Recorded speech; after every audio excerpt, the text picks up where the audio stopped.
Hi Year 10, so today we're going to start with a new poem, and that poem is called Storm on the Island by Seamus Heaney. So first things I want you to do today are these two tasks. So I want you to write down firstly your title, Storm on the Island by Seamus Heaney, and then you're going to look at the words storm and island. What do you associate with these keywords in the title? So write down storm, write down island, and around those words I want you to write what you associate with those words. So for example, island I associate with loneliness, for example, okay, being alone. Number two, I want you to think, what extent are we at the mercy of nature? Basically, how much does nature control us? How weak are we in comparison to nature? Okay, so write your ideas down in your book, and you can pause the video here.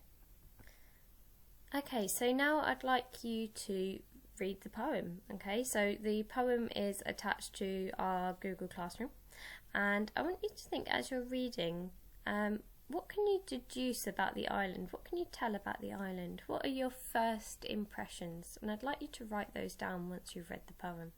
Okay, so pause the video here.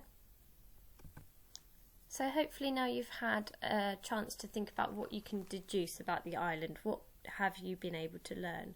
Well, some of the things that you might have picked out was the fact that this island has lots of bad weather by the looks of things. It says that, you know, it pummels your house. It can the wind can raise a tragic chorus in a gale, and it's leaves and the branches that are causing that loud noise, because obviously the wind runs through the leaves and the branches.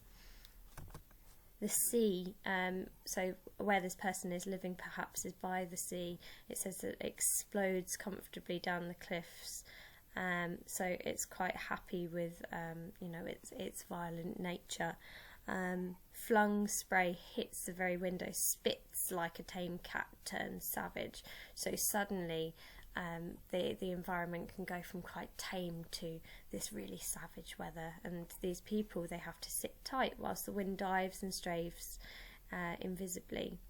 They're bombarded by air, and they say that it's a huge nothing that they fear. So you know, it's not anything physically attacking them, but it's the weather that is making them fearful. You can also see it says the wizened earth has never troubled us with hay. So basically the earth has never given them hay. So it's saying that actually their crops don't seem to grow on this island very well. As you can see, there are no stacks or stalks that can be lost. So there's no storage of the crops. Okay, so our next task is to recap some of these poetic techniques. So you've come across all these poetic techniques before, whether that be looking at these techniques within literature, as in books, or when we've looked at poems before, when we've looked at exposure, or what was the other one? Bayonet charge.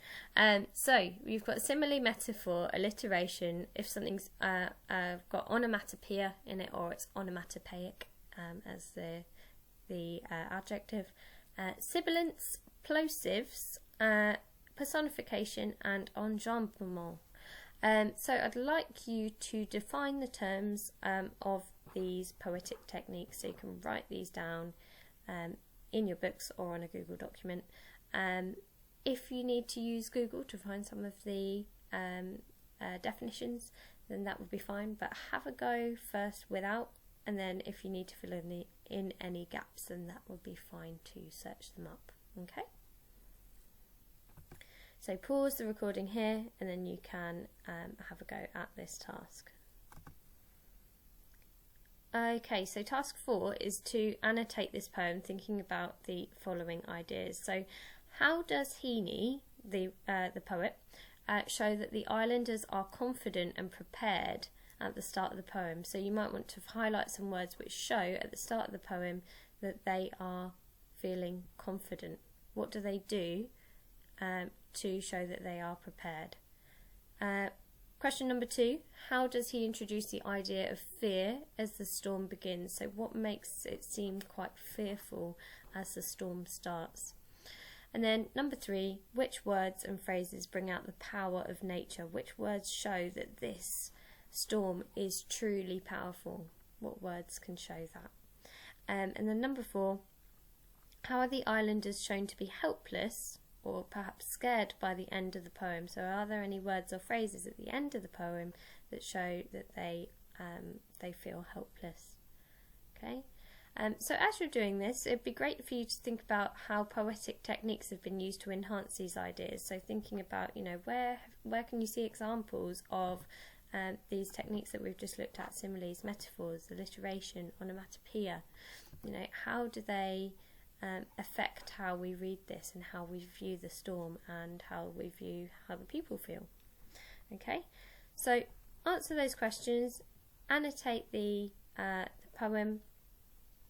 You can do this on Google Docs, or you could have the poem printed out in your book. Okay. So pause the recording here so you can complete those tasks.